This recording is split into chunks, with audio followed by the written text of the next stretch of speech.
Hi VC, Dark Dove. Um, I hear it again. Later than usual reply to Freddie Big Star's Gimme 10 series, now on 1984. Uh, I've seen a few of, I haven't seen all of everybody's replies, but I know that a couple of my choices here have already been shown by both Freddie, and there's a couple been shown by Tim, Ghost of Gideon Strumpet, and John, 6 Inch Pianist. But I'll go straight into them. Um, 1984, my choices uh, for response to Freddie's Gimme 10 series. First up, the self-titled debut album from Dead Can Dance. Yeah, so this is quite different. Tim Gideon Strumpet showed this, Ghost of Gideon Strumpet, and as he pointed out, this is quite different to what came after from Dead Can Dance. This is very much kind of in the gothic rock, post-punk vein. A little different to their more kind of ethereal material which followed, but an absolutely excellent debut album from this group from Melbourne, Australia. Um, Second up, now this is a classic album. This is Climate of Hunter from Scott Walker. This was his first studio album of the 1980s. I think it was actually his only studio album of the 1980s. This followed up in the kind of experimental vein um, which he explored in his section of the Walker Brothers Night Flight. So yeah, this has collaborators such as Mark Isham, Mark Knopfler. This yeah this yeah this is just it has kind of an 80s feel, but it does not feel remotely dated. It's really up there with the best work that Scott Walker has done, and it's a pretty hard one to find as well on vinyl. Climate of Hunter by Scott Walker. Um, Another Australian group, the Go Betweens, Spring Hill Lane. This is the only album that I have by them. Um, they started out on the Postcard label, um, probably the only non-Scottish band on that, but this was released on Rough Trade in '84. It's not a brilliant album. It's a good album. Not not a classic. Like they did do better stuff than this, but I think it's good enough to include in the top 10. Spring Hill Fair, kind of post punk, pop, power pop, indie kind of thing. Um, okay, now David Sylvian, Brilliant Trees. This is his um, debut solo album. This is an absolutely classic album. With collaborators such as Mark Isham again, Sakamoto, Holger Zuke, Steve, and several former members of Japan, such as Steve Jensen and Richard Barbieri, John Hassel. Yeah, it's just Danny Thompson. Absolutely superb um, lineup. This is just without doubt probably a strong contender for the best album of 1984 from David Sylvian. Brilliant Trees. Yeah, it just belongs in any record collection, and it's not hard to find either. It's relatively cheap to pick up. Okay, so the Smiths. But yeah, Freddie and several others have shown. I know they released two albums in '84.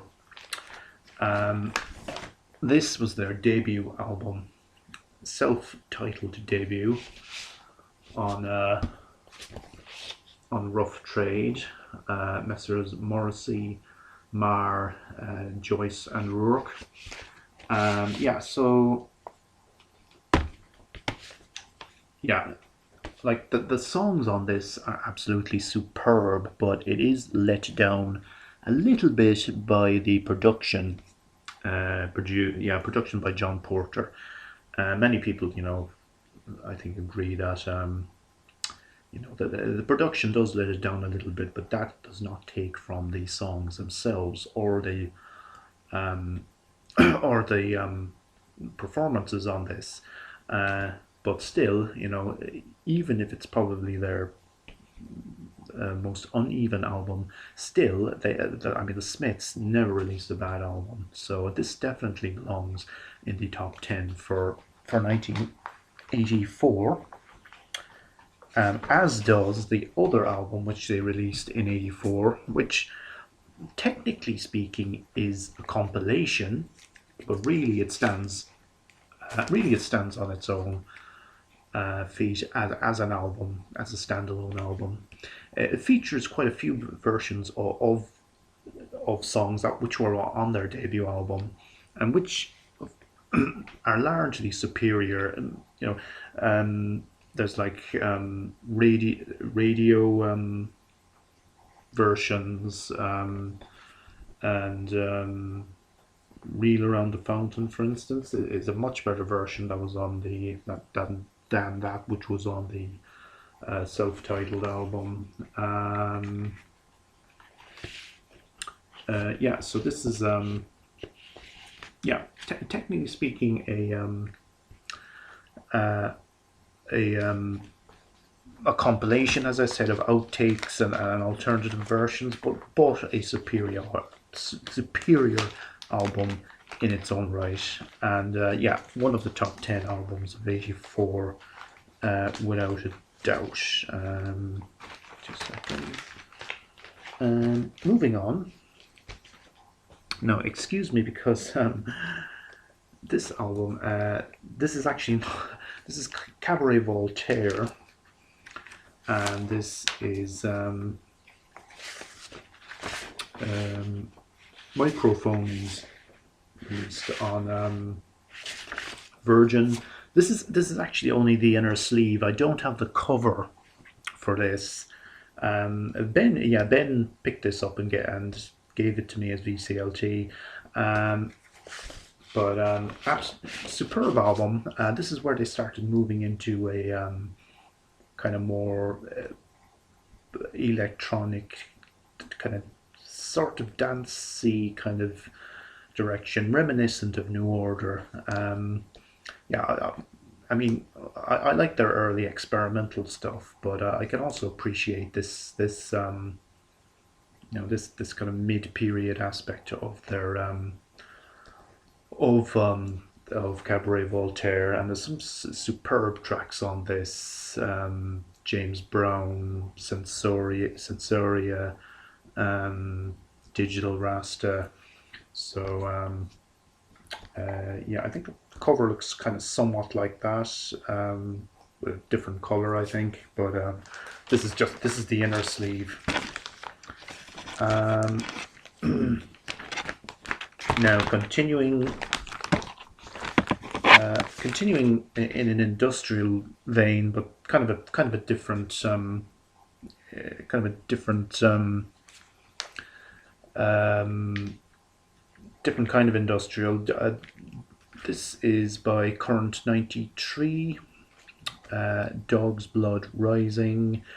This is a reissue, it's not an original. Originals are quite pricey.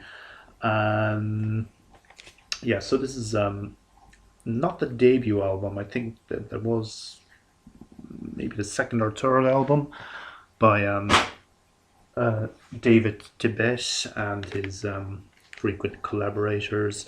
So this is basically very, very dark and sinister, kind of gothy, neo-folk, industrial. I've gone into this album quite a bit. before on a couple of videos, so I suppose I won't dwell on it too much. But on a slightly more, staying on an industrial vein again. This is Chris and Cozy, and I featured them in the 82 and 81 updates. This is Love and Lust, and this is their third album to be released as a duo. Again, this is another reissue. Yeah, this is very much electronic synth. Possibly could be kind of compared to maybe well, I wouldn't quite say like New Order, but it is very much in a, it's like industrial, but a kind of a very synthesizer based, and great album.